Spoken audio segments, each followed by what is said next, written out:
अस्सलाम वालेकुम दोस्तों। उम्मीद है आप सब खैरियत से होंगे। आज हम बात करेंगे बेटी का घर कौन सा के 8 नंबर प्रोमो की, जिसमें ख़ानदानी इख्तलाफात, जज्बाती टकराव और रिश्तों की आजमाइश पहले से कहीं ज़्यादा शिद्दत अख्तियार करती हुई नज़र आ रही है।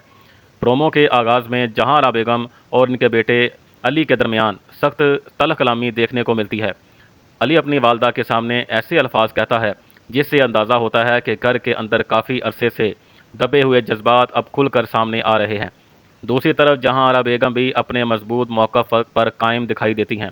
ऐसा महसूस होता है कि वो घर के तमाम फ़ैसले अपनी मर्ज़ी से करना चाहती हैं।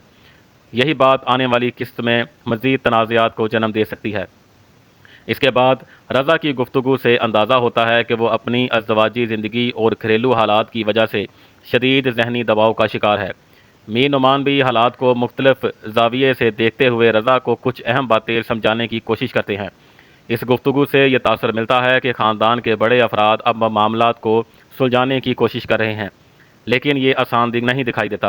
प्रोमो के अगले हिस्से में मीर नुमान और अली की गुफ्तगू भी काफ़ी अहम मालूम होती है। ऐसा लगता है कि ख़ानदान में रहाइश और मुस्तकबिल के फ़ैसलों पर संजीदगी से गौर किया जा रहा है। ताहम एक सवाल अभी भी बरकरार है कि क्या ये फ़ैसले ख़ानदान को जोड़ पाएंगे या इख्तलाफात मज़ीद बढ़ जाएंगे। इसका जवाब आने वाली किस्त में ही मिलेगा। आखिर में फ़िज़ा का जज्बाती मकालमा प्रोमो का सबसे दर्दनाक लम्हा महसूस होता है।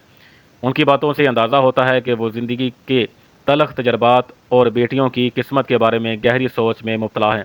यह मंज़र यकीनन नाज़रीन के जज्बात को मुतासर करेगा और कहानी में मज़ीद जज्बाती रंग भर देगा। मजमूई तौर पर यह प्रोमो इस बात का इशारा देता है कि आने वाली किस्त में ख़ानदानी रिश्तों, गलतफ़हमियों और मुश्किल फ़ैसलों पर ज़्यादा तवज्जो दी जाएगी।